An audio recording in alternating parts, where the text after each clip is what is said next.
Ladies and gentlemen, boys and girls, strap yourselves in. It's time for your Tilton Talk Show.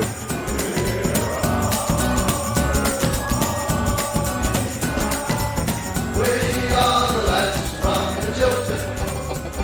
We'll support you till the end of the day. We're so happy following the blues. We love you, what more can we say? Birmingham City, down at St Andrews, we are all supporters of our team. We chanted Super Blues, ringing all around. Now all you blue boys know what we mean. We are the lads from the Tilton. We'll support you till the end of the day. We're so happy following the blues. We love you, what more can we say? We have a team of tops here at St Andrews. Good evening, everyone, and welcome to Monday night's Tilton Talk Show, sponsored by Ball Sports. Another defeat for Blues yet again, and not a great thing to report again, really. Another game where we sort of get picked off easy for the goals. We create very little threat to the opposition again. We're still playing this horrible 3-5-2 formation, which I'm sure you know by now that I don't like. But no. Anyway, let's get into it. So we're joined by the team tonight. So we have no Nick tonight. So you have me presenting for a change. But yeah, first of all, we've got Mrs. Browne. Good evening. We're joined by the wonderful Mark Meredith over in America. Good evening, guys. Obviously, Mr. Rowe. Hello, everyone. Good evening. And Mr. Craig Courtney, stroke fixer. Evening all. Good evening. So what do we make then? Obviously, Mark Adams, I'll start with you, mate, because I know you was there. So give us your thoughts on the day and what the vibe's like amongst our supporters, obviously, and what the day was like for you, obviously, going up to Rotherham for the day. Well, normally you look forward to your away games, win, lose or draw. But this one had just from about 12 o'clock onwards in the pub, it was just a complete and utter flatness about the whole day. And it spilled over into it. Normally we take a big crowd up there and we get into it and we get behind the team. That soon drifted after about half an hour. It was probably one of the worst away days I've had for a long time. Game-wise, it was pathetic. I can't think of any positives at all. It was just one of the worst afternoons we're following Blues we've had for a long time. And people didn't even get angry, to be fair. People were just sort of numb to it. There's no anger, no booze. It's just everyone's just in complete shock how bad it was. I can't even. You can't even say any man of the match. Well, I suppose Ruddy saving the penalty. It was just pathetic from the word go. And again, like you, Paul, I hate this formation.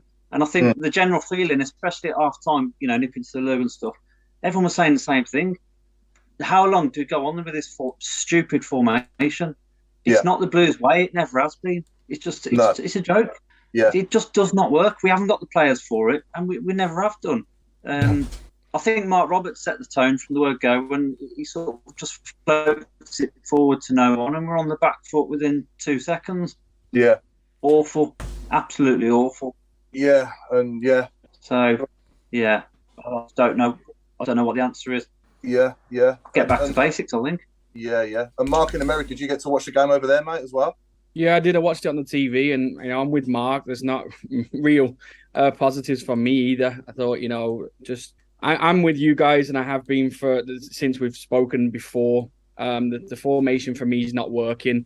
I think you're playing players in positions that they don't normally play and are not used to. So you're throwing them in the deep end.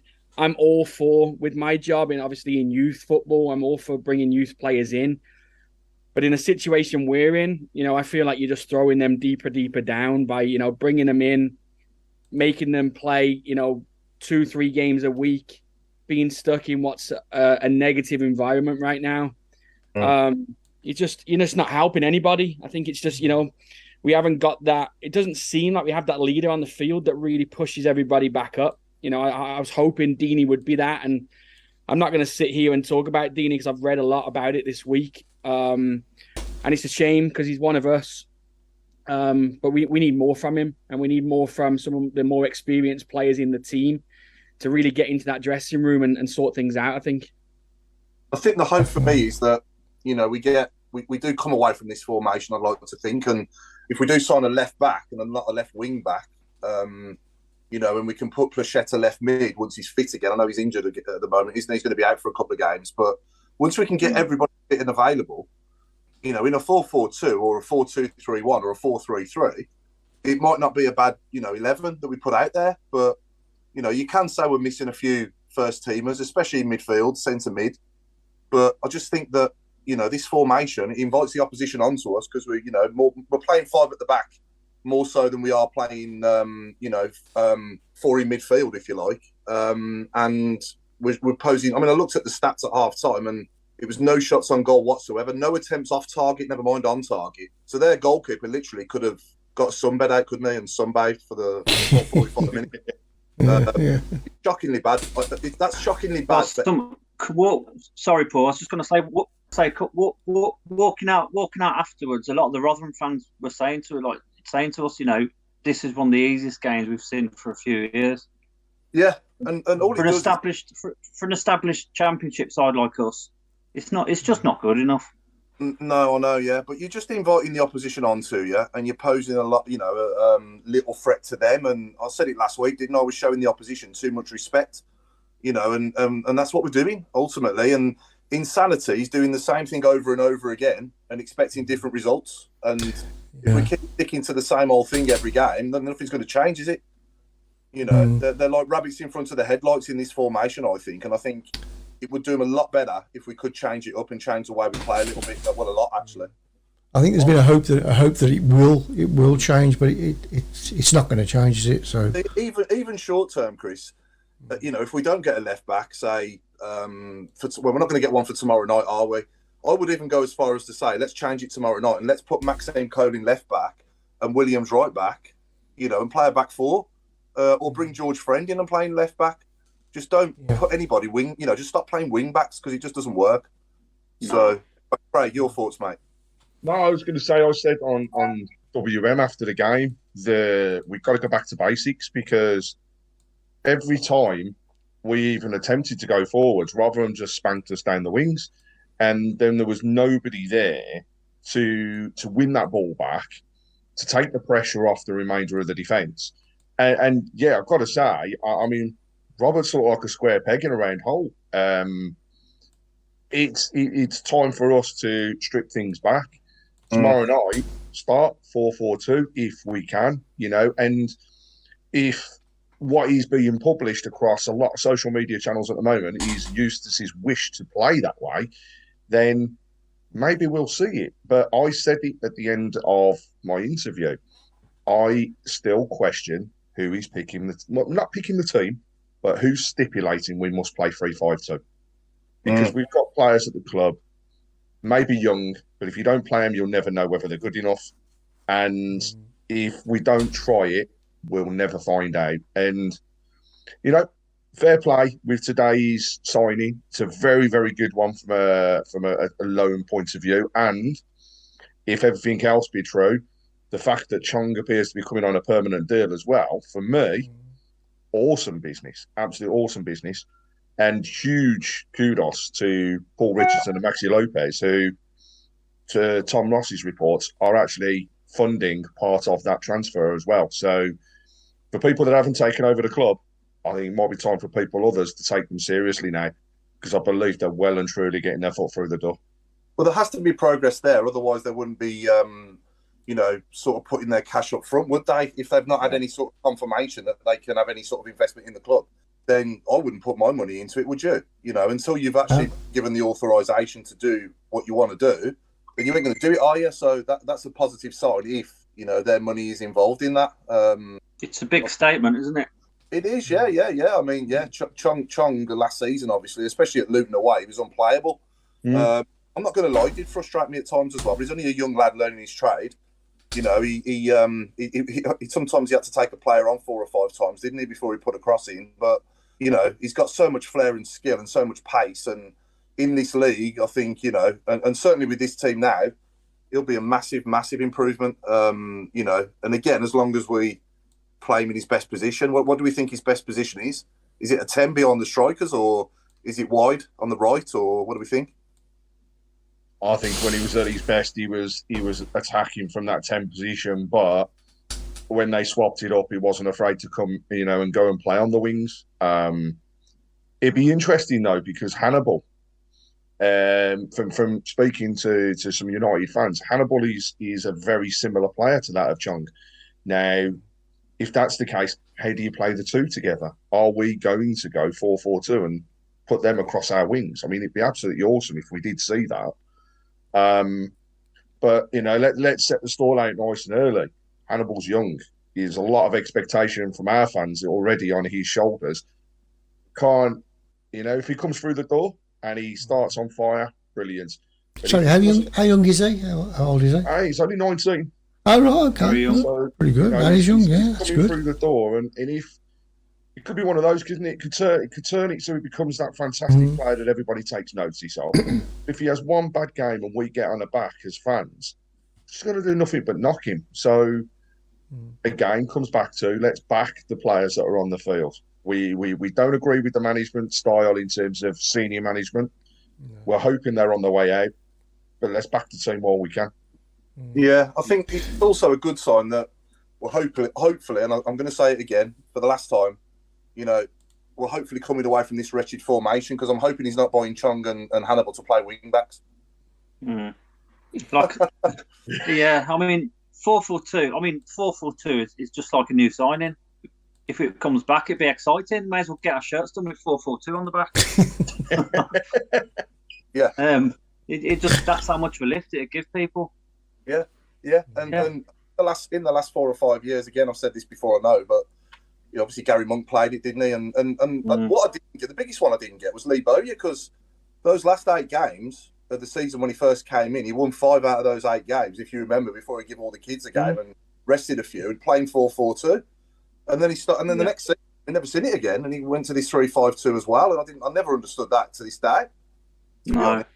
Yeah, I think I agree with Craig on what he said earlier. I think, you have to question who is actually, doing these team not the selection of the team, but just the formations and things like that. Because I agree with you totally, Paul. I think we watched those games and Bowyer came in and everyone was excited, and we pretty much stayed up comfortably in the end. Yeah. And then he just went back to it again for the next season when his back's to the wall again. And I certainly believe that Deeney, Djukovic, Hogan can all score goals if they get the service that they need through 2 wingers. I really do. Definitely. I even remember Lee Bowyer on his, I don't know, we're going back in time here now, but even in his sort of interview after his first game, he said, we've got Djukovic, who's a weapon in the air, and all you got to do is go back to basics and get that direct ball into the box, onto his head. And, I forget who we beat in the first game. Who did we beat in his first game at home 1-0? I know it was before any fans were back, wasn't it? Yeah. But I can't remember who it was against. I can't remember now. It was Djukovic's header that won it 1-0. And we just went back to basics, crossing the ball in for Djukovic. And was it Charlton? It weren't Charlton, was it? No, it weren't Charlton. No. I can't remember off the top of my head who it was. Someone will let us know. Yeah, a lot of comments coming in talking around positions and where the best player to play the players, and people are saying put Chung on the right, play Hannibal on the left, get 2 up front, and especially Djukovic getting back in the team once this stupid, and I'll say it's stupid 2-match ban is over. That was crazy. Incidentally, still don't know why the club didn't argue that. I really don't. No. But once he's back in, there's no better person in the air. I mean, his stats Definitely. show it. You put a ball towards him, he'll win it, and he'll either get you the flick on or he'll get you the goals. Play to strengths, and go from there. But a lot of people saying great signings, also talking about the potential for a left back, and actually saying how strong the squad could be if we got a left back and another striker through the door. And also a lot of people championing the return of Lyle Taylor if the club can pull it off. But then surely, if Lyle comes in, hypothetically, we'd surely have to look to offload someone. And would it be, who would it be? Well, you've still got Harley Dean there, haven't you, and players like that. And, I obviously I can see Sheffield Wednesday, I think, are still interested in him, are they? Yeah, they keep hinting. Yeah. I'm guessing the Lyle deal is a loan deal anyway, isn't it?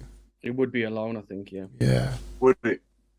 So I understand it. Forest want him off the books, full stop, though. So they've told him he is free to leave. So whether they put a value behind him or not now, it will be very interesting to see, because perhaps he could broker himself a way out. I mean, let's face it, I think they've signed, was it 18 players so far? So he's signed 18, yeah. 20 players by tomorrow, they said. Yeah. Just going back to the Duke one that Craig was just talking about, and my biggest concern there is the club not going to the EFL or to the FA and questioning that one, because this happens week in, week out in every league. So why are we not, as a club, in the situation that we're in with the number of players we have?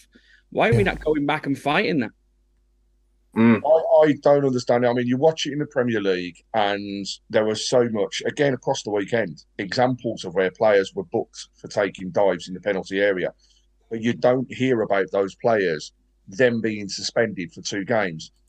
The actual quote for Djukovic was that he deceived the officials by not speaking up. Not being actually, again, I said it on Saturday night, he's the most honest guy you could meet. I just don't understand it. Really don't understand it. As I say, I don't understand. As you said earlier, you don't understand why it wasn't contested. Yeah, it's ironic, it's ironic because I say most of the referees deceive us as pretending to be referees for most weeks. And if you're honest with them, then you only get a yellow card anyway. So where does the ban come in there? So if he's honest with them and he puts his hands up in the game and says, "Yeah, I took a dive," then he's going to book him. He's not going to send him off. Yeah. So there's not going to be a ban there anyway. No. They've set an example now. They've got to, and it was the FA, incidentally. I've seen a lot of people commenting EFL don't like us, but actually this was an FA ban. So on that pretense, the FA now have got to follow it through. Otherwise, there's clubs like ourselves who could jump all over him later on down the door and say, well, why'd you do it for one and not others? Be interesting to see. I await the next one, but I bet it doesn't get published anywhere and we don't find out about it. I bet you. It was a foul though on Craig. Well, from where I was, I was in the Tilton, so I was in front of it. From where I was, it looked as though he clipped him. Yeah. When you watch the video, I don't think he fully got him, but I do think there was a nick on his heel. I just think there was just that little bit. And, momentum takes you forwards. He's a big guy as he is. Yeah, he's a big guy. Yeah. Like somebody tapping my heels from behind, I'm going to fall. I'm not saying I'm taking a dive, but I'm going to go as well. So I just don't get it. Yeah. So looking at the replay after, I wasn't sure if you I'll be totally honest, but at the end of the day, once it's given, it's just typical, isn't it, that this is a new rule now. It's one of our players has done it. One of our players has done it. They've suddenly brought it out as a big new rule, haven't they? Mm-hmm. So there's definitely some sort of agenda against us, because we don't get penalties either, do we? Really? Not really. We don't get, I don't know. It's just. It's always an uphill battle, isn't it, from the first whistle to the last. Certainly is, yeah. Just before we go further, I'd like to wish Caroline Kari all the best for her surgery tomorrow. That's from everybody here at Tilton Talk. Good luck, Caroline, and treat light on, darling. Yeah, definitely. Yeah, good luck, Caroline. So hopefully then things will change and. We'll start to change the way we play. And I just want to see us pose a threat to the opposition. I want to see the goalkeeper on the opposition's team working for a living more. I want to see him getting his gloves worn more. Because I think Alan said it last week, we'd had, up until before Saturday's game, we'd had 5 shots on target in 5 hours of football, or 5.5 hours of football. That, at any level, is ridiculous. It is, It is, Dini once again getting stick. He's getting crucified again, isn't he? I mean, fair enough. I mean, they were terrible Saturday, so they all deserve a bit of stick. But again, we say it every week. Troy seems to get more than most. Let's give him a bit longer, and let's get some better players around him that can get us up the pitch and hopefully create a bit more. I just want to see him on the end of a few more chances, because if he was missing chances left, right, and centre, You could, yeah. then you could obviously moan a bit more. But he's hardly getting anything at all. He's feeding on scraps, and he's not used to that. You know, most of his career has been played. You know, ball pushed through behind the back four, running onto it, and smashing it in the net. Yeah. When it's pumped up to his neck, what's he supposed to do? Yeah. The chairman's in there to watch him. Yeah, Alan's woken up from his long afternoon sleep. And he's completely forgotten that he'd left his glasses on his head. Oh, yeah, he's got 2 sets of glasses on. Can you see us, Alan? Can you hear us? Hello. Well, Oh, the drugs are working. if you'd have read my article, there is no meeting tonight. What's going on? Oh, we changed our mind. I can see and hear you. Good, well done. You can't, Welcome. He's only got one job, Alan. You know, he just didn't shout it enough to you, did he? I did send you the link. Oh, I don't know. Anyway, do you want to catch up, Alan? you on twice. Caroline says. Yes, I'm just ready. Are you ready, Eric? I went onto Facebook and you're there. You're right, yeah, because I just sent you the link. Hang on a minute. This is part of your nap, Alan. It's just a weird dream. Yeah, we're not here at all. I'm definitely not here. In fact, I'm definitely not here. I've got a new theme anyway for the show. Here we go.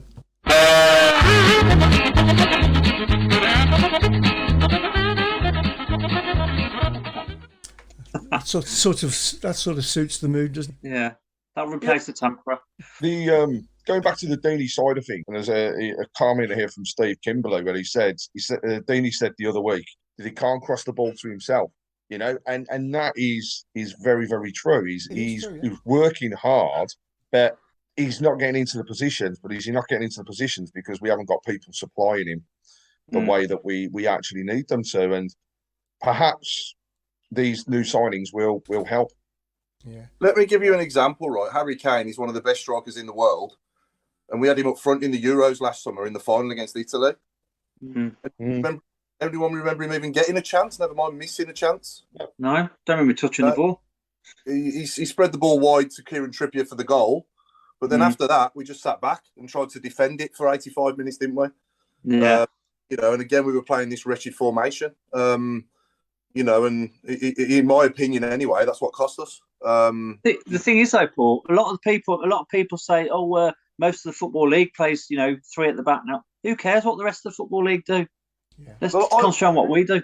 I watch a lot of football, and I see a lot of teams playing 4-3-3 as well, and I've seen a couple of 4-4-2s, but 4-2-3-1 as well is a popular formation. You know, but all I do know is that our team have never done anything doing it. You know, 4-2-3-1 under Rowe, it worked. 4-4-2 under Monk worked. Yeah. And them are the only 3 seasons, really, that I've half enjoyed, if you like, over the last 10.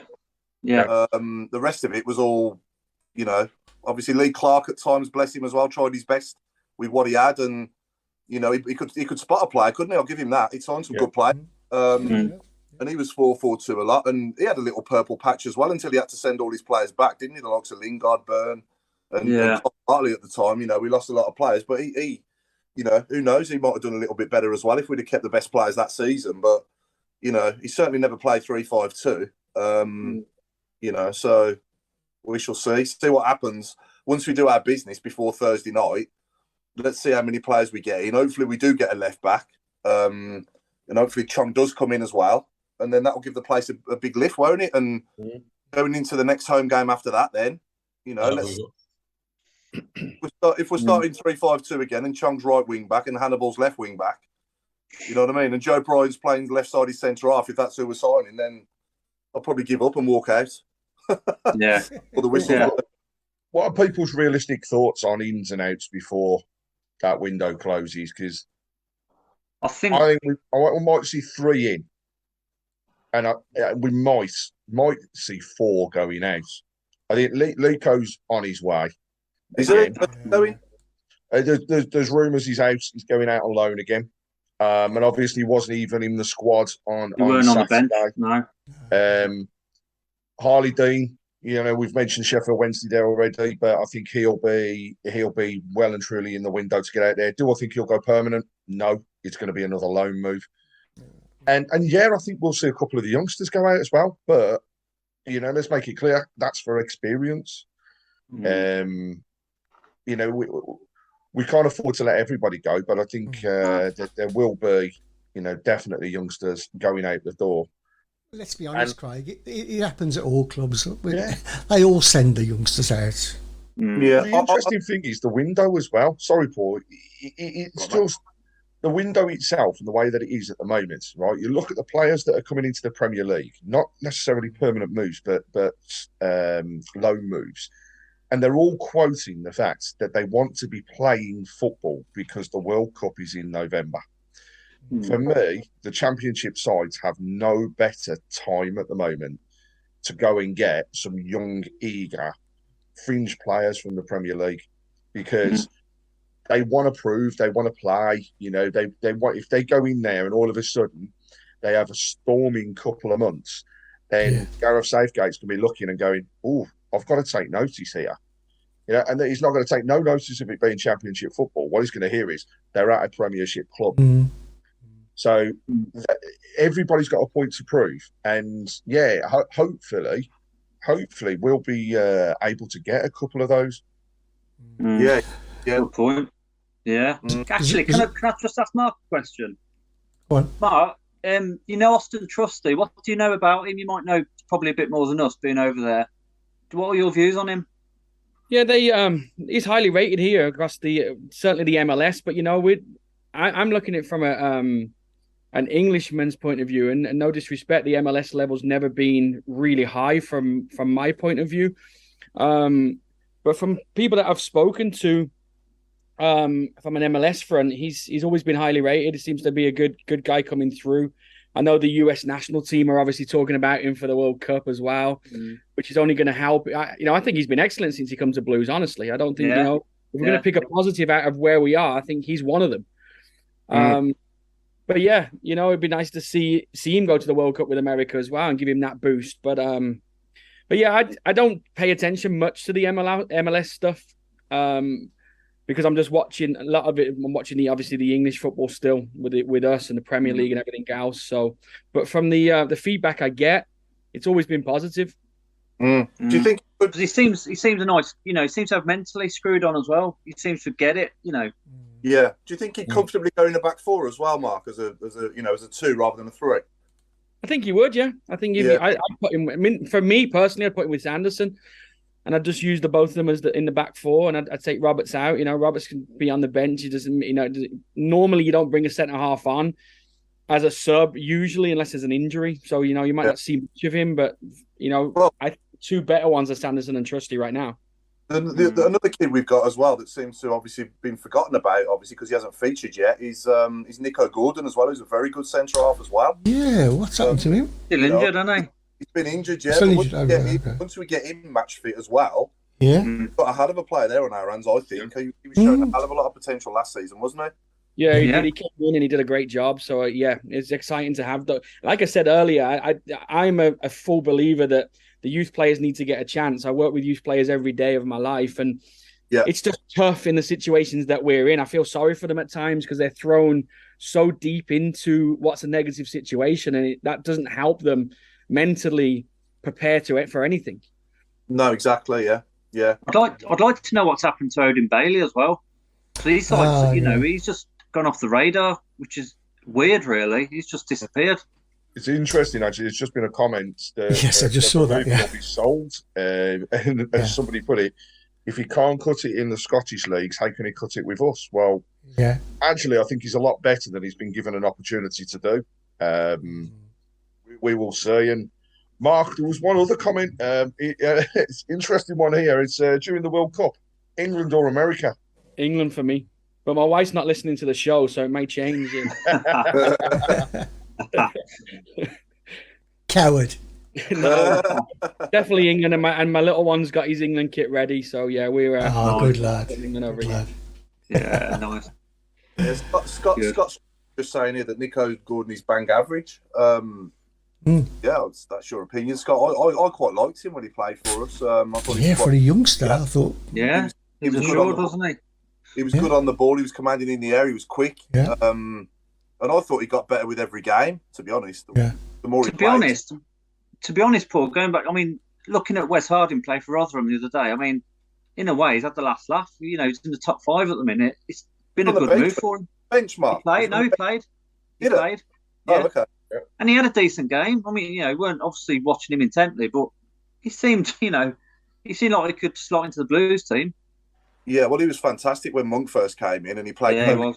Played him right back with Colin left back, and then we seemed to mess around with him. Then we were playing left back, centre half. He seemed to lose his confidence a lot, didn't he? Yeah, I remember him playing left back against them up the road, and it just didn't suit him at all, did it? He wasn't any good at centre left back, but he was really good at right back. Really good. I thought When he first went to Rotherham, he played a lot of games at left back. Did it? Yeah, Right. and was very successful. You know, you read man of the matches, and gradually they moved him across again. Yeah. But if you take the youngsters in our team at the moment, they are perhaps most of them are at a stage where they should be going out on loan from us and getting experience. But because we're so desperate, they're having to get that experience with us. With us. And it's tough. You know, we haven't got. I mean, I've said this in my blogs. If we continue with the 11 that was probably our best available 11 on Saturday. That side would be wouldn't get relegated this year. He'd get relegated in the next 2 years. You know, it just isn't good enough. Now, if we strengthen it up and put the kids in, you know, 1 or 2 at a time, they will develop then. But at the moment, we're relying on them, and that's not fair. I think that 11, if we keep playing this formation, it could get relegated. You know? Well, don't change the way we play. I'm not in love with it either. But if he's gonna play that, he's got to have the players to do it. Yeah. And he hasn't at the moment. He's got the 3 at the back, which, because they're always under pressure, you know, they're going to concede eventually. We've got nothing. We got nothing to relieve the pressure. You know,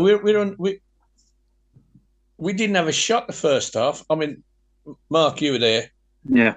Did you feel at any stage in the game that, you know, we'll get going in a minute and blah blah blah? No, not. Alan, from the first minute, all it was Roberts floating it sideways to no one. The ball, when we did the rare occasions we did have the ball, it's Sanderson running sideways, not having a clue who to give it to, and it was just a collection of throw-ins and playing it so narrow down the touchline. It was ridiculous. Yeah. We never looked. The only time we looked like scoring was those couple of shots to start the second half. You know, and Bakuna blasted it wide and all the rest of it. But the whole game is just, you didn't look like scoring. The opposition will look at our team and say, well, we'll sit on Bakuna, and as long as he doesn't do anything, this side won't score. And I mean, that Dukey suspension, I mean, I cannot get me hat on with that. I mean, I was going to ask your views on that. Suspended for being fouled. I mean, goodness me. But we've got 330 pluses up front to choose from. 330 pluses. And, you know, Dukey's, I think Dukey's legs went 2 years ago. But anyway, you know, we all love him, and I can't argue with his effort and his, you know, he's whatever. Deeney, you know, he's under pressure all the time. You know, you're the hero. You've got to produce. And Hogan was great when he started, and has got steadily worse in the time he's been here. He'll still get us 10 goals eventually. But I think so. It's 20 we want, not 10. Yeah, I think somebody remarked earlier that our second best scorer. Yeah. He looked uninterested apparently. He looks totally not bothered. But there again, all of them did. The thing is, as well, though, we're playing wing backs, and we haven't got a wing back at the club, have we? No. Natural. No. I'd certainly like to see the Polish lad playing in a 4-4-2. Yeah. You know, show them. You've only got to shove them all across one. Trusty at left back and Colan at right back. There's your 4. Yeah. And off you go. Four midfielders and 2 up front. Let's give it a go. Well, I'd even have Friend instead of Roberts. To be fair, I think Friend is quite composed and quite calm, if you like. I'd have a friend over. I'd have a friend over Yeah. Roberts any day. Maybe. Yeah. I wouldn't argue with that. And what about Bellingham? Do you think he? Plus? Yeah. Do you think Bellingham should get a start? I don't think he's. To be fair to him, and I might be slated, but whenever he has had a chance, he's looked completely average. Mm. He hasn't. I'm You're going to get if you slated. don't You play are. him, I've said it already, but if you don't play him, you'll never know. You know, and Yeah. Bellingham needs a full game, really. Yeah, I think he but does. the 3-5-2 formation doesn't fit him. No, I agree with that. And then you might have that more of an opportunity. He could actually be that midfielder that is capable of threading those balls that we need when we move forwards. Could be. He could be. He's also let's also realise, you know, he's still really young, you know, and He's a baby. Mark's nailed it there, you know, really. Those youngsters need to play. Then the under-23s for me, I'd be playing him more just so that he gets experience. Match fit. And also against the players that are of better standard, so that we do get to know what he can and can't do. There's a lot of weight on his shoulders because of his name. There's a lot of weight on Deeney's shoulders because Deeney is Mr. Blues. You know, perhaps the day that weight is removed is the day that we see the true potential in both of them. And yeah. I mean, again, they're looking at the comments that people have come through with. You know, why is there so much negativity against Deeney? People then say Deeney didn't look like he was showing up for anything. He doesn't. He has more passion around social media and interviews than he does playing for the Blues. You know, what somebody does in their own time, they're doing their own time. We're never going to stop him from doing that. I do agree that he needs to turn up and show a little bit more. And what he did against Watford, for example, brilliant. Want to see more of that. Yeah. Perhaps tomorrow night, dare I say it, we're playing a better team, and we always seem to turn up against these better teams. Yeah. We might see a different Deeney again tomorrow night. Let's really just see. I do think whether it's. I'm guessing he must be feeling pretty frustrated. Yeah. Well, himself. You can see it in his body language out there, and Hogan as well. You know, they're just isolated up there. There's no service for them at all. There's nothing there. And again, it's because of this formation. You know, it's the way we're playing. We're playing too deep. There's nobody creating anything. You know, they've got nothing to feed off playing up front, have they? You need, and hopefully now this obviously Chong coming in and Hannibal as well. I'm hoping, and obviously with Bakuna as well, who we know's got ability. When he, Hannibal's here. Yeah, I know he is. Yeah. I'd love Chong to be here as well. I mean, yeah, I just really would. But ironically, of course, they're only the same ages as some of the kids we are putting in. You know, as much as they will improve our side, they're still kids, and you know they will get munched up if they don't apply themselves, and they're going to get I mean, Chong got kicked from A to B from the moment he stepped on the pitch, especially after that Luton game. He got kicked everywhere till they injured him in the end, and.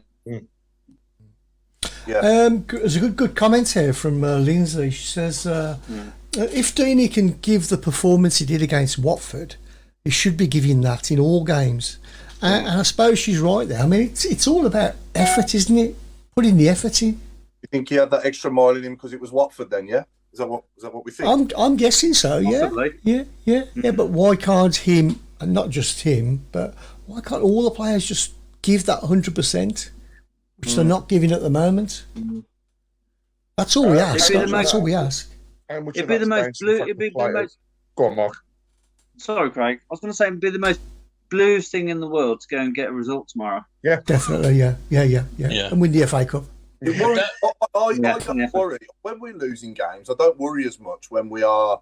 I hate losing, obviously, with anything. Doesn't matter what I'm doing. I hate losing, but you know. I'm a bit less concerned when we're creating, 10, 12, 13 chances. But when you're creating none, and against 10 men as well recently, really, we didn't really lay a glove on them either. Then that is worrying. that is worrying. Mark, it would be the most Blues thing, but this is the thing I've sort of been getting at for weeks. Let's not be, a decent side would have beaten Wigan, beaten Rotherham, and maybe got done 2-0 against Norwich. Not the other way.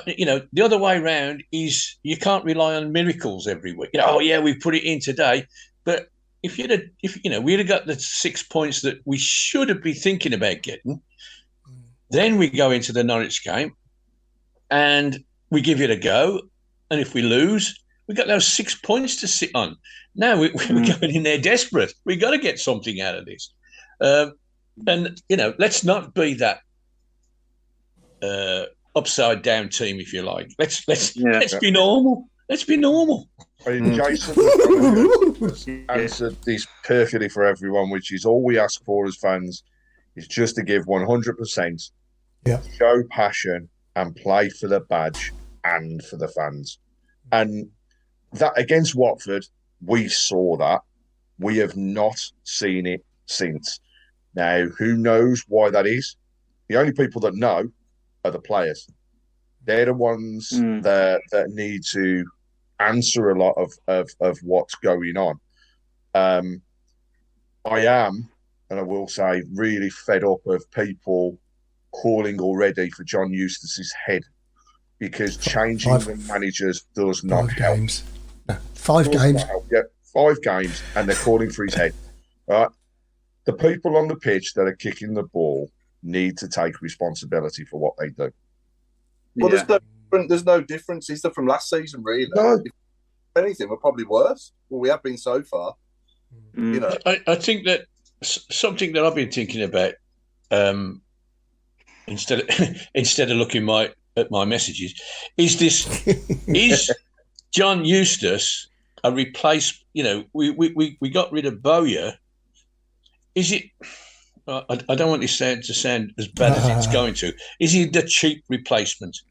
We can get this bloke. Yeah, he's got a bit of experience. He's had some good grounding with other people, and we can get him for half the price that we got for Bowyer. That's always in the back of my mind. And then they go and do something like today and get these two, hopefully 2 of them, but certainly 1. And you think, well, this must be costing them. We got rid of Woods to replace him with this bloke. Okay, we're still looking at the pennies, but at least we've got some quality there.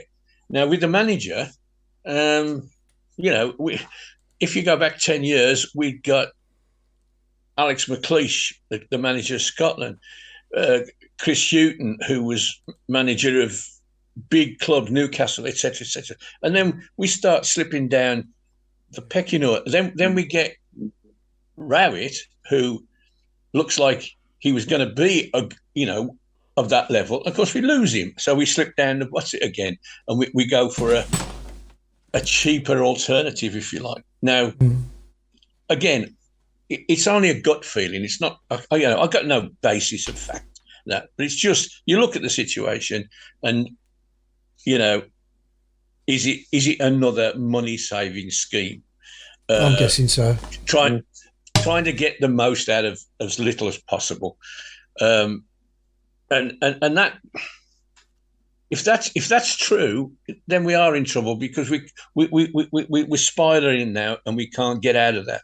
We need somebody who's inspiring. Now, hopefully John Eustace will be that inspiration. He'll come along and say, "I'm going to show these people," and I'll be the first, to say to him, "You show me, pal, because I want you to, that you are the man." And we don't want a manager for 6 months.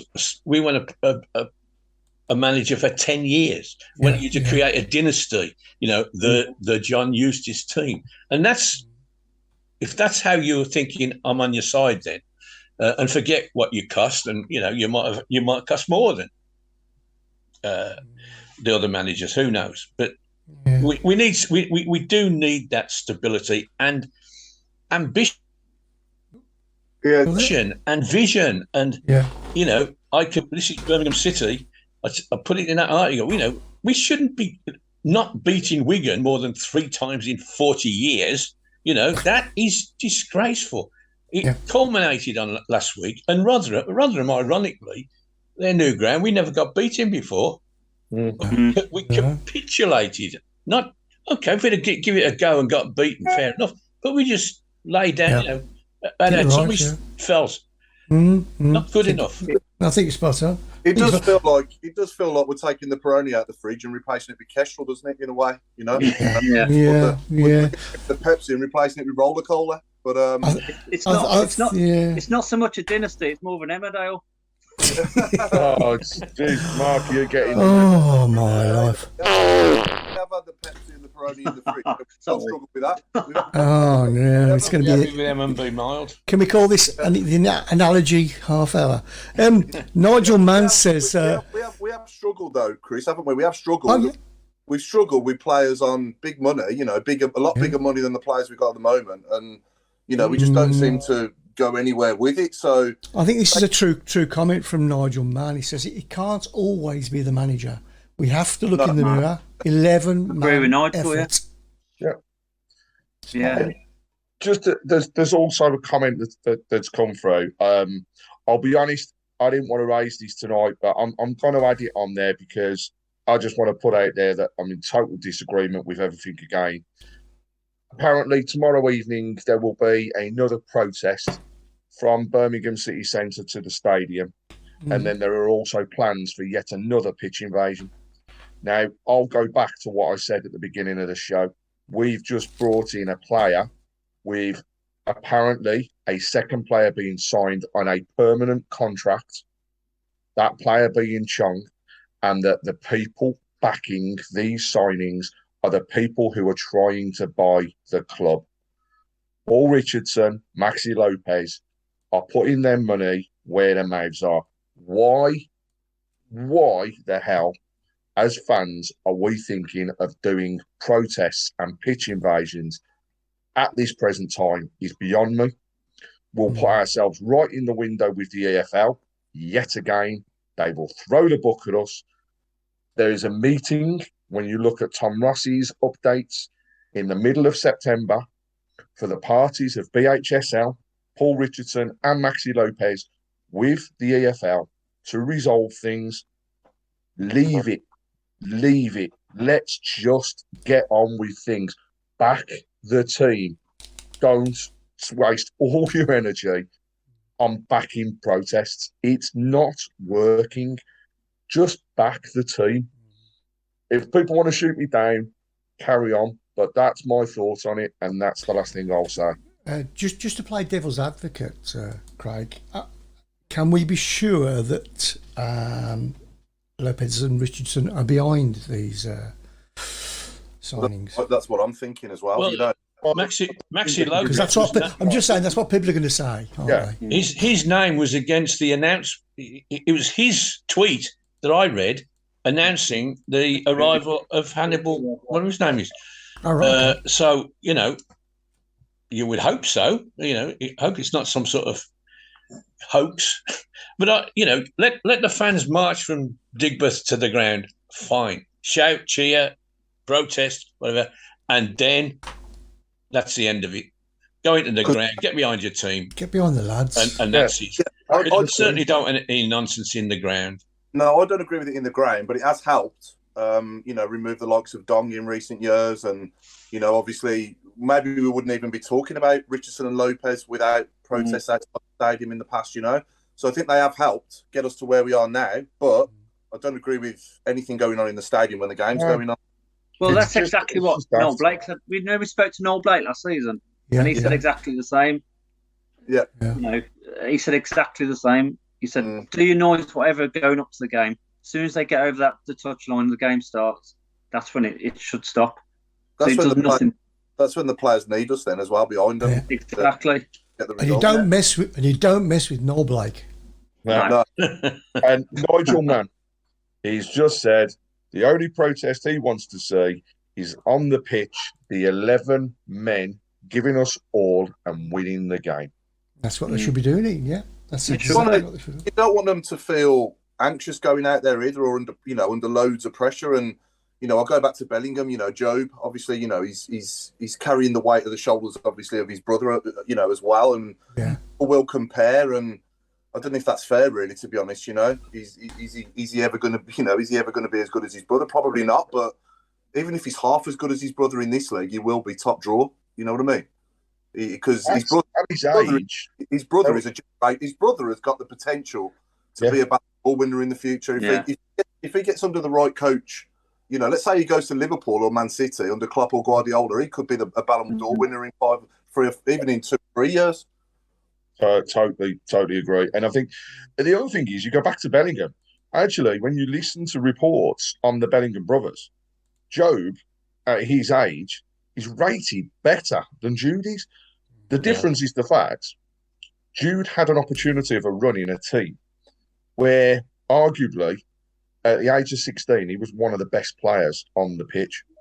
He was by a country mile, Craig, every game. Right? And now we need Job to get the same. And I'll tell you what, the day he does get that run, right, I think will be the start, a massive start of his career. He's agreed to sign for the club. He's already showing his roots and he wants to settle down. Now we've got to give him a chance. The one thing I would say is I would hate to think that we're bringing in all these players and now he doesn't get a chance, because actually I think he's earned an opportunity. He's earned that chance to go out and do something. And for the club, in the League Cup, he didn't look out of his depth when he played.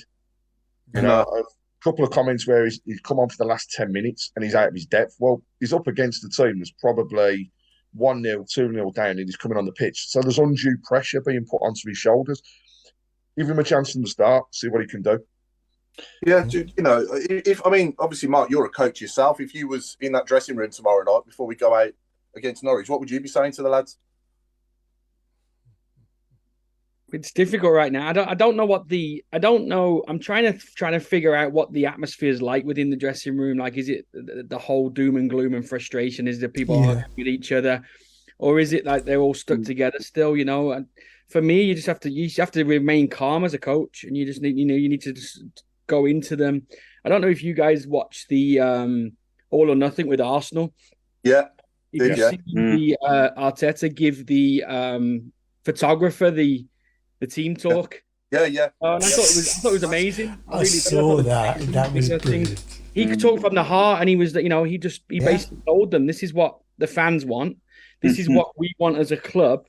Go out there and prove that. And I think that, for me, that was excellent. I thought that he did a great job doing that. And I'm not saying bring somebody else in to do it, but I think if you use this right now, you stay calm. You try not to worry about what else is going on within the club, and you focus on the 11 people that are starting the game and getting them out there. And for us as fans, if I was in there right now, all I'd be saying to them is what we've been saying the whole show. Give 100%, play with your heart, play with passion, play for the badge, and win, lose or draw, every single fan will stand up and clap you at the end. Yeah. Here's an idea. Let's send Jeremy in at half-time. I'd love to hear Jeremy announcing "Come on Blues" as they're walking on the pitch.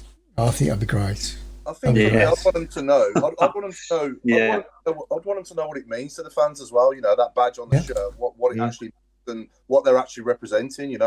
Because they're representing themselves first and foremost, and the club and the fans. And I think that's why he gets so much stick from everybody, because we believe he's one of us. So he has that in his heart. So you want him to share that with the other players. But for him as well, he's a human being. He's a football player. He has got the pressure of being at his boyhood club, and he is going to have frustrations as well himself that we as fans don't really see and take on board. So I'm sure when you look at him and you're thinking he's not working hard enough, maybe that is a bit of frustration in him. Like, I'm trying to play for my team, and it should be 11 men on the field and not just one. It's difficult. And I'm not trying to stick up for anybody here. I'm trying to see that mindset between, player and supporter. Yeah. Anyway, it's nearly off. Time's flying by here. So, Craig, have you got us ready for squad game? I haven't at the moment, but give me 2 minutes and I will pick the 2 years. Okay, no problem at all. And who's going head to head this week?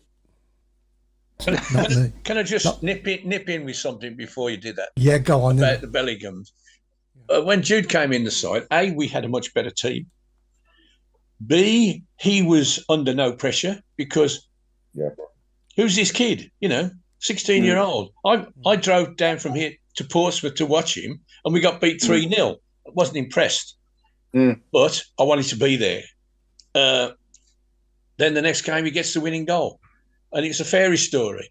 The goal he got Charlton, I was there that day, wonderful, and it was a wonderful team goal, and he was part of something that worked. Not as well as it should have done in the fullness of time, but it was working.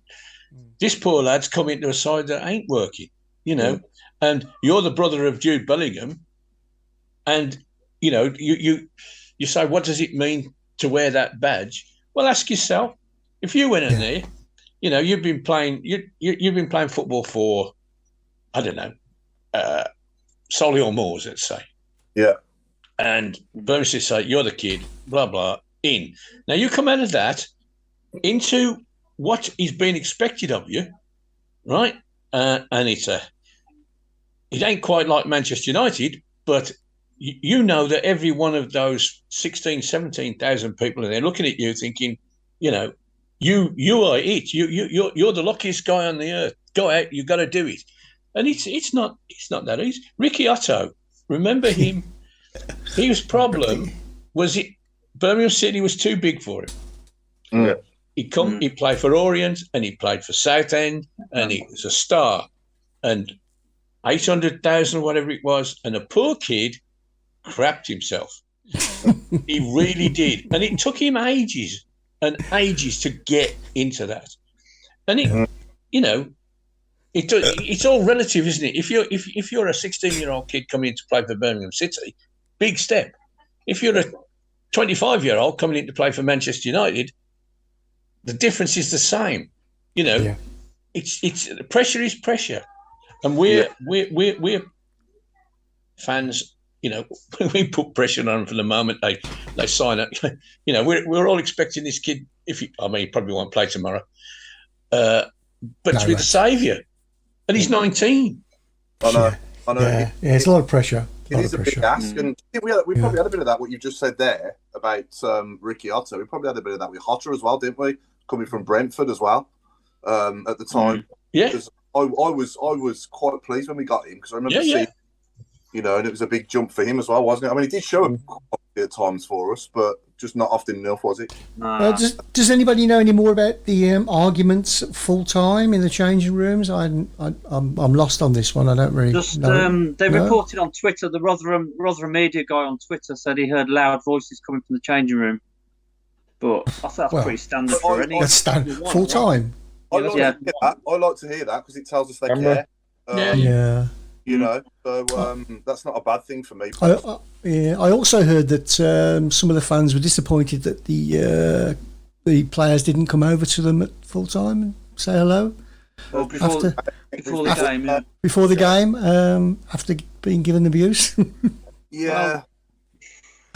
If I think I can go both ways. I think if you win the game, then nothing's said. Now, at the start of a game, guys are getting off the coach, going to the dressing rooms. They're focused on what's going on with the game, right? Yeah. You win the game, it's not said. You lose the game the way we lost it, and then everybody wants to talk about they don't care. They don't care about us. They don't care about that. So it's a difficult one, really. Yeah. And also, why would the players come over? And I appreciate they didn't play well, so actually they deserve a little bit of the disgruntlement from the fans, but the constant abuse, the same people, doesn't help. And we go back to Dino, right? If he's getting constant abuse, why would he want to go and see the fans? Why would he want to stand in front of them and hear that being hurled at him? He's not going to. So I think actually, as we've got to realise that sometimes we've got to take it on the chin. All right, we're all disgruntled. We take it on the chin. There is no need to single out individuals. 11 people were on that pitch wearing the blue the weekend. Those 11 people all deserve the same amount of criticism not just one Well, person. To be honest, Craig, all that Twitter stuff was pre-game, and like we've said, they're so focused. If we'd have won the game, nobody would give it a mention. I think about the kids though with their autograph books and their balls to sign and stuff like that. You know, and it doesn't take much, does it, just to go up to them for totally agree. half a minute and just sign their balls and sign their Yeah. their autograph books. And I will say, from what I've seen, they do for most games, and I think actually they've been, a lot of interaction between the players and the fans. After the game, game, they'll hang around for hours. Any home game, you can meet all of them. They'll hang around for hours. Yeah. Going back a few years, we have videos like Shay Adams knocking on a guy's door and going in his house and stuff like that. That's right. Yeah, like that anymore, do we? And that was the Gary Monk era, wasn't it? Really, he really tried to associate. Davo did a great job of that, didn't he? Yeah. Davo was in charge there. He did a great job of getting the fans on board with a lot of things. To be honest, to him. Yeah. It'd be nice if they came around knocking our doors, asking if anyone could play up front. To be honest, I can play left back. I'm just a bit far away. That's the problem. I've got the two squads, Paul. I think we've got Mr. Meredith here. So I think Mr. Meredith, you should be one. And I can't recall, Mr. Watson, whether you've actually taken part recently. So I did it last week. me versus Alan last week. That's right. I did the week before. Mark trounced me. He had the easiest section, but I think it should be. It's got to be Paul. Got to be Paul. Yeah. I'll play against him. I fancy you, Mark, to give me a run for my money here. No, this is a clash. This is, come on. My money's on Mark. My money's on Mark. Just ask him any player who wore that shirt. Negative one. -1. Chris, have you got a coin that you can? I have. Yes. Okay. Heads or tails, Mark? Heads. It's tails. Okay, Do you want to go first? Second. You want to go second? So, Mr. Meredith, your squad year is Birmingham City 2016 to 2017. How many of those do you think you can name? On you up. I'll say 10, just because I know Paul's going to have a few more. You're not Googling there, are you, Mark? Yeah, he was. His eyes have strayed. Yeah. Okay, then. 30 seconds on the clock, please. On your marks. Get set. Go. Kujak. I'm done already. Jonathan Brown. Michael Morrison. Man, maybe I shouldn't have said 10. Davis. Pressure. Gardner. Cliftonbout. Magoma. Shay Adams. Clayton Donaldson. There you go. Time up. Got 9. You got Ooh. Excellent. It's close. Very close. Pressure's on. Come on, 1953. 1953. Well done, Mark. Paul, your squad is Birmingham City 2004 to 2005. Okay. How many? How many do you reckon? 14. Ooh.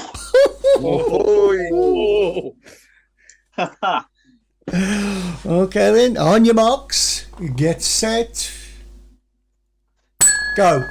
Mike Taylor, Nico Vassa, Mario Melchior, Kenny Cunningham, Matthew Upson, Jamie Clapham, Jermaine Pennant, Robbie Savage, Darren Carter, Aliou Cisse, Pandiani, Julian Gray, Forsell, Heskey, DJ Campbell, I don't think cancelled the season after, sorry. I hate you. David Dunn. Who else did we have there? Time up. He's got the team poster on his wall. He's looking at the tattoo on his arm. Are you giving me Stan? Are you giving me Stan at the end? Stand I am underated. giving you Stan at the Yeah. end, I'll give and him. I've got that count as 15. Oh, 15. I'm retiring from this. Some going that is, Paul. Oh, I'm still at the Great bottom of the time. league. Then. That was probably Well done, Paul. that's probably one of the best seasons I've seen down there. That was it was almost like a Galactico era, wasn't it? It was, I wouldn't go that far, Paul. it was for us, Chris. It was for I us. suppose it was for us. Yeah. Players like, I forgot about Muzzy Izzy. You know, when we got Muzzy Izzy, Jesper Gromkjær, Melchior. and Esky, Yeah. and you know, all these players. So we signed for sale permanently, and I'm like, wow, you know, I can't wait to go down the Blues. Yeah. Yeah. But anyway, Crikey. so that's And, that. and we still had people like Grogkjaer, who was the Dini of his day. He got dogs abuse. Yeah. And we got, as you say, got a Galactico team. He's going to come out of Chelsea's side, and we're giving him dogs abuse. Why? Yeah. Yeah, He you- weren't that bad, I don't think. No. You know, all through the years, there's always been one player that fans will latch on to pick on. And I think we should do a team of that one day as well. I think I forgot one of my dad's favourite players from back then, and that was Damien Johnson as well. Damien, Oh, DJ, yeah. Yeah. He wasn't liked. He wasn't liked. No, Why? No. The kid never Attitude. left anything on that pitch. no. You know, He- good or bad or indifferent, he gave it the lot. He and was brilliant. he got He dogs. abuse. He didn't get criticism. He got abuse. He threw his shirt down Yeah. one, and good luck to him. People said he was terrible. I thought, no, you're getting what you deserve. yeah. No. Peter Taylor said, well done on your 15, because he couldn't name 15 players since 1992. I'd struggle as well. I would struggle. I'm in the same boat as well. Yeah. Robbie Savage says. We're going to discuss now, obviously, and whoever gets the most votes, obviously, on the shoutbox will win this. But we need a second centre half for our underrated Blues 1 to 11, don't we? So far, we've got Colin Doyle in goal, we've got Jerry Gill right back, David Murphy left back, and Gary Ablett as the left-sided centre half. So we need a right-sided centre half next to Gary Ablett. Can I chuck in Vince Overson again? Yeah. Underrated? Underrated. I think Was he so. underrated? He was a Did you think colossal. he was? What do you think, Mark? I think he was, to be fair. Mark, I think- Mark in America. I say I had Barnett last time. I still stick with Dave Barnett. I thought he was very underrated. I think Barnett was good. Yeah, I love Dave Barnett. He was great, terrific. What about Martin Urinek? Yeah. That is a good shout. That is a good shout. Yeah. Yeah. He was absolutely phenomenal in the cup final, and no one really ever mentions him.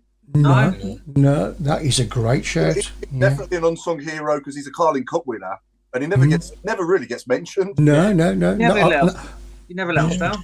Nobody ever remember his name. That's No, I'm guessing if somebody was to mention the squad, I'm guessing he'd be one of those that'd be left out Left out. for that. It's a tough one to pick for sure in a few years to come.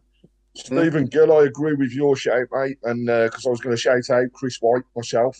So Chris White, Chris White, yeah. Scoring that worldie, absolute worldie. I think it was against Leeds, if I remember rightly, in the league. The wrong end. Yeah, no, he scored a blinder, didn't he? Yeah. Yeah, but was he underrated? Was he underrated? Wasn't that Kevin Francis in the league? That was Kevin. Kevin scored the first Chris one. White played in the game, but I think Francis scored the goal, didn't he? But yeah, Chrissy White scored the own goal. Chrissy White got an own goal, yeah. He still scored. I'm still sticking to that one. We're changing your name to Nick now, Craig.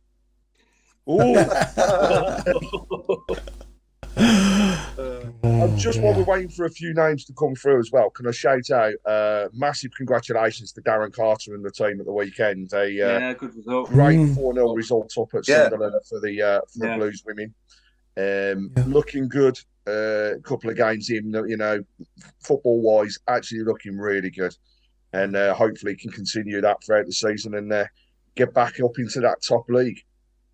Can I also say many thanks to everybody who's voted for us as well in the content awards as well, and are continuing to vote for us.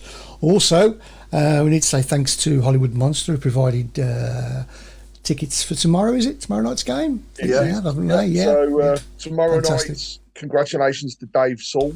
He was nominated for all of his work during the COVID outbreak and how he changed the way that he ran his business ultimately to continue servicing and helping people, and has actually continued that since. So well done, Dave, and keep the nominations coming in. Yeah, just on that, and if you think you know somebody who's worthy of 2 tickets, who you feel fully deserve 2 tickets to a game, let us know, and we'll put them forward. Yeah. Coming back onto the women's game though, that one goal was absolute screamer when it was a worldie top corner. Yep, top corner, top right corner. What a finish that was! There was a lot of comments actually coming out that the ladies should show the men on the training pitch how to strike a ball. Yeah. But yeah, so who's winning anyway on this underrated? Would we say Curtis Davis was underrated? I don't think so. I think he was. I wouldn't he was pretty good. I think he came back from being in a position where he was underrated to quite the opposite. I mean, when he first came, and I mean, he's been on the show himself, and he couldn't get in the side. He had a couple of bad games, all that business. But the season he had after we got relegated, he was, he was the business, and he left us and went on to be a good player with other teams as well. I think it was only his beginning with us that he was a little off the pace, shall we say, and people weren't too happy with him, but they certainly were when he left. Sorry to see him go. Yeah, we also back with us next week, don't we, Chris? It's nothing major, is it? He just got family round today, hasn't he? Been bank holiday. Yeah. Nick will be back next week. Yeah, back next week. Yeah. So at the moment, we're pretty neck and neck. Dave Barnett's in there. I was going to say Dave. Yeah. Billy Wright has come in with a couple of late scout outs. Yeah. And did also, anybody see him play? No. I think I saw him once when I was about 8 or 9. I couldn't form an opinion. Got him when he was a teenager. Stephen Gill. That's not a bad shout from Stephen Gill. Radhi Jaidi. Radhi Jaidi, yeah. Oh, yeah. I thought that was from not Everton, not for Wolverhampton. Oh, sorry. No. We're not that old. I didn't see Billy Wright play. No, my dad played against him, but I didn't see. They both came in with Ngotti, right? Both of them came in from Bolton. I thought they were both good players. We went up in Jaidi, I liked. Yeah, I did like him. Yeah, it looks like Dave Barnett is storming ahead there, yes, Paul. Indeed. Yeah, I remember Bruce saying that Jaidi had a head like a wall. He literally was real in the air, wasn't he? Yeah. Headers, some of the headers he scored that season were fantastic, weren't they? But if I was voted, my vote would be Martin Urinek, but that's me. I think you're right. Yeah, Paul Marden gets a shout as well. I think that's a good shout. That's a good shout. Yeah. So before we enter the last 15, then predictions for tomorrow night. So Mark, do you want to go first? Mark Adams. Yeah, I'm gonna be on hope. Hopefully it'll be like the Watford game and we'll scratch a draw. So I'm going to say, let my heart run ahead and say 1-1. Okay. 1. You always vote with your heart, don't you? But the way we've been playing, it's really hard, isn't it, to say, we aren't really creating anything or posing any threat to the opposition. I'll go 1-0 Blues.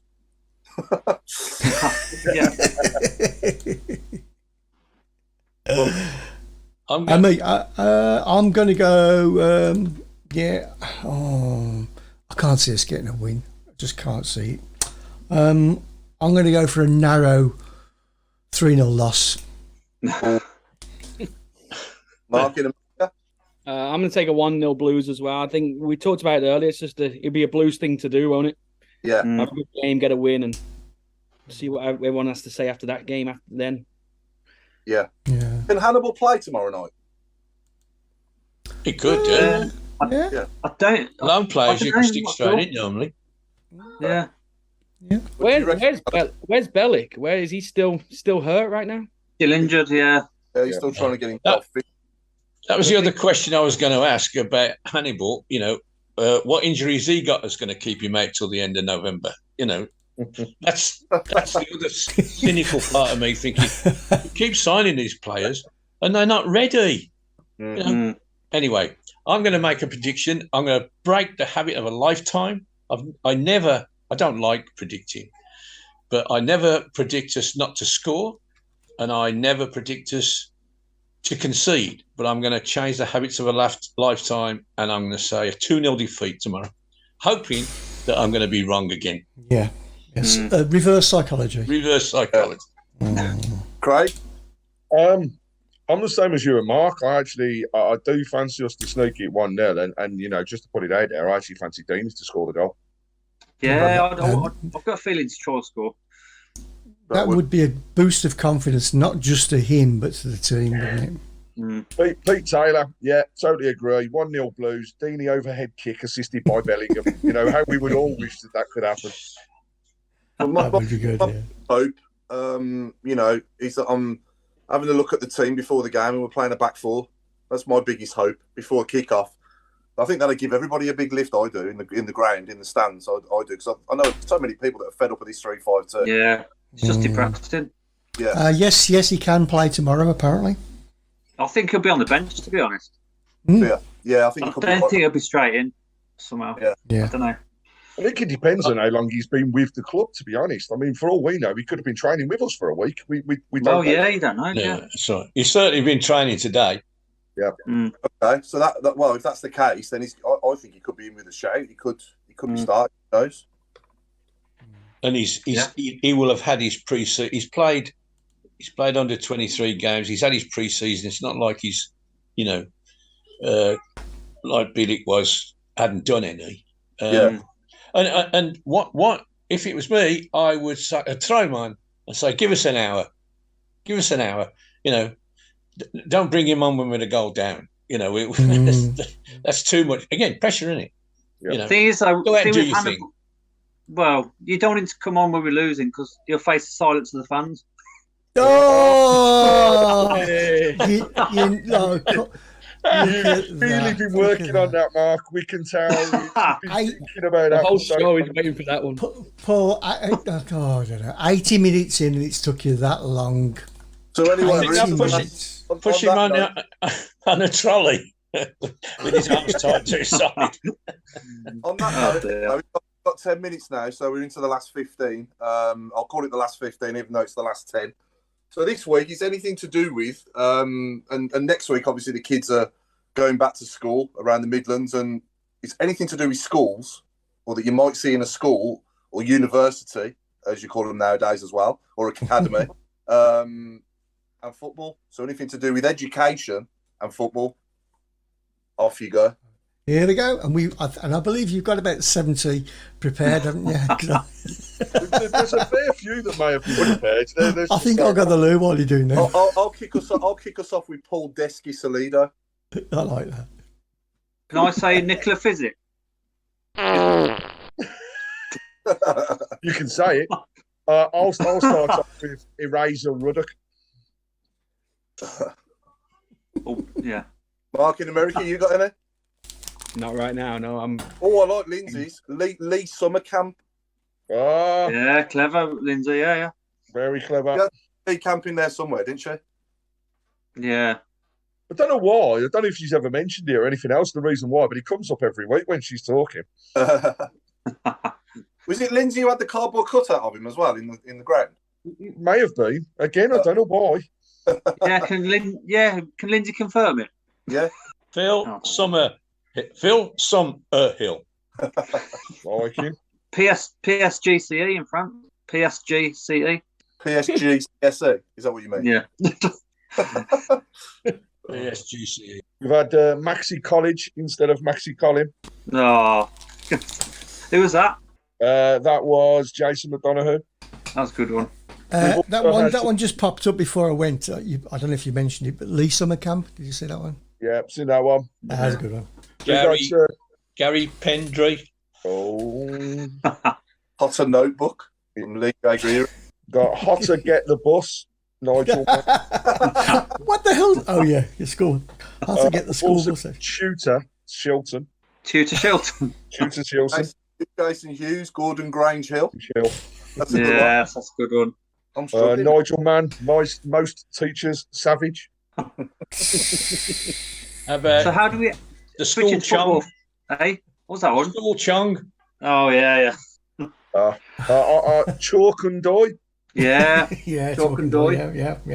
Yeah, I'm guessing, Chris and Alan, this might be more relevant to when you was at school, but Harry Kane. What are you suggesting? Exactly. It's a thing of the past now at schools, isn't it? Yeah. I know, yeah. I did was actually very get the good cane. at I did actually get the cane once. Did you? Yeah. What did you do? Yeah. How much did you have to pay? Well, I was talking in class, right?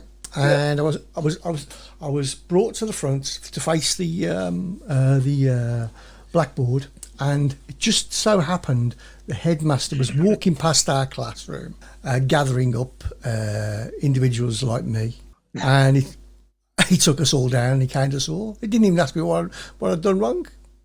Shocking. It just wasn't fair. Michael Woods may just have cracked it with daily added detention. Yeah, that's a good one. I like Dave Twines as well. Amari's school bell. School belt, yeah. Yeah, Very good. Very good. Trevor Maths, his son. Matheson. Not bad. That's not bad. Very good from Brow. Oh, you see, now Lisa Fields. Some people would know about this, other people won't. But saved by the Jude Bellingham. Oh, Yeah. very clever. Very clever. Yeah. Sometimes I think our audience are a lot cleverer than what you say they are, Craig. Well, They're cleverer than us. I've just got to be Oh, honest. definitely. Yeah, Richard that's right. Yeah. Taylor, our actor friend in Miami. Chris Woodwork. Yeah. That's that. Yeah, that's a subject, Yeah. isn't it? Yeah. Yeah. What That's about something. Joe Hart? Joe R. Yeah. Who's laughing at the same one as me? Dave Twine. That's fine, yeah. We can't read that one out. Well, we can. Can't Go we? on, I'll Can't we let you say Marcus bent over? If you say it really quick, no one hears. Oh, I like that one, Jason Hughes. Forgot my Kit Simmons.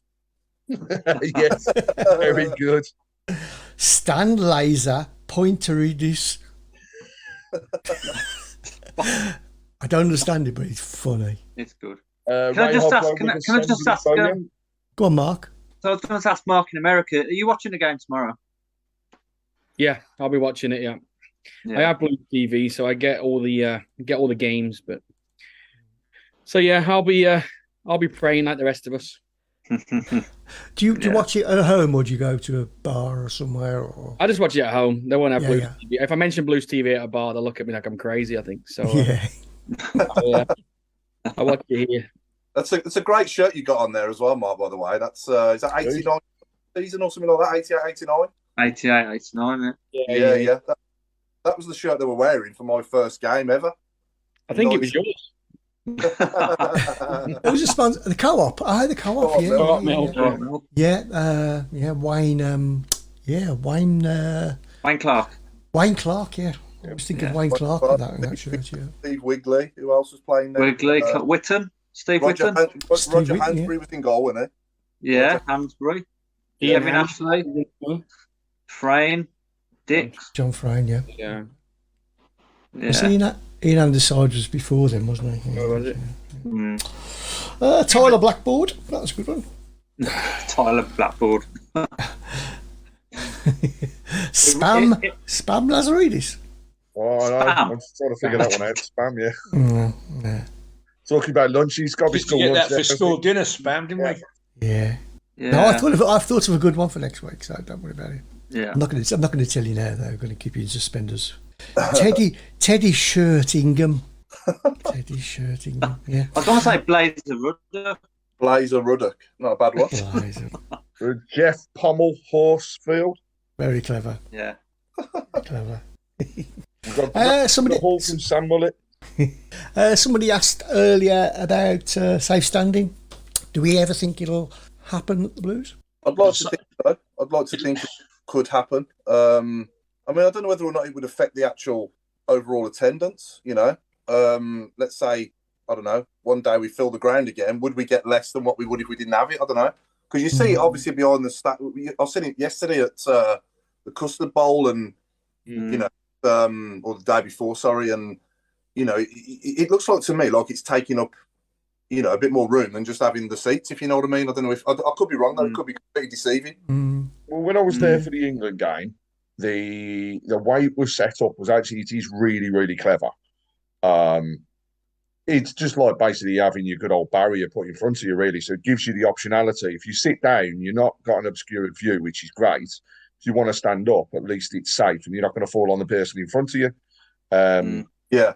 I'm all in favour of it at St Andrews. And actually, I believe that when we do finally fix the stands, whenever that may be, that'll be one of the things that we see coming. Yeah, hopefully. It would be good. Especially if it's a cheaper option. Yeah. Oh, it will be a cheaper option. Yeah. Jason Hughes. Scaffolding. Clem Sol Campbell. Yeah, Clem Sol Campbell. Pete Taylor, Andre Conchel's Kiss Chase. That's a good one. That's a good one.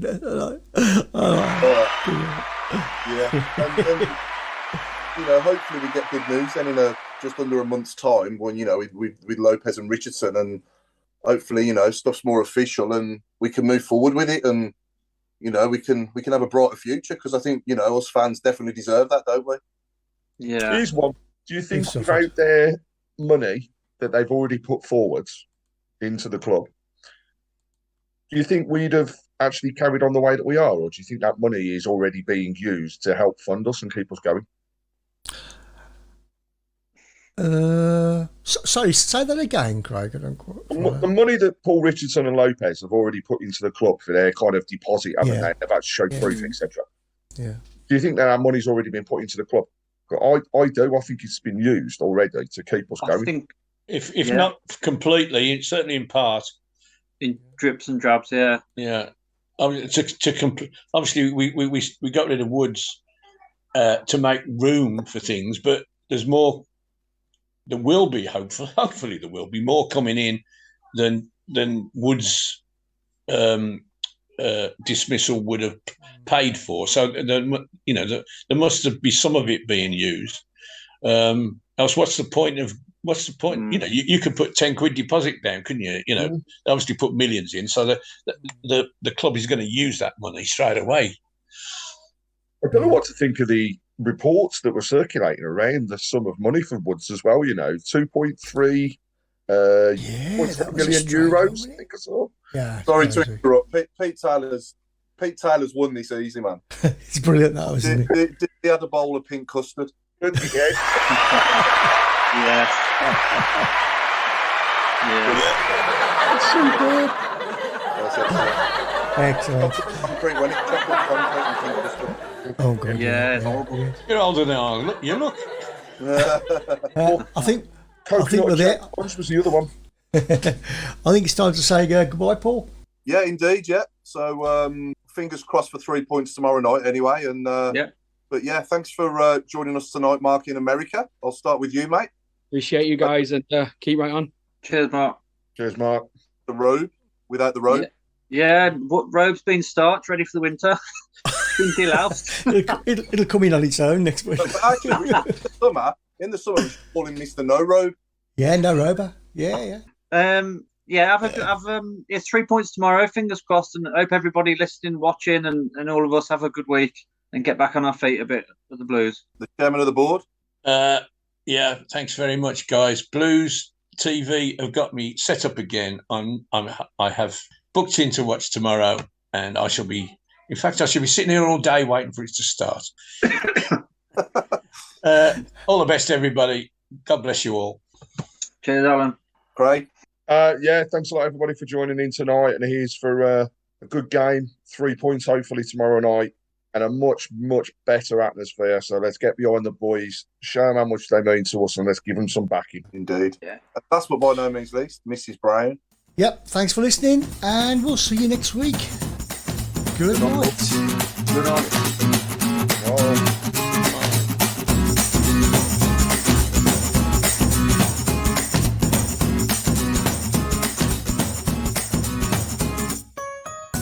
Ladies and gentlemen, thanks for joining us. You've been listening to your Tilton Talk Show.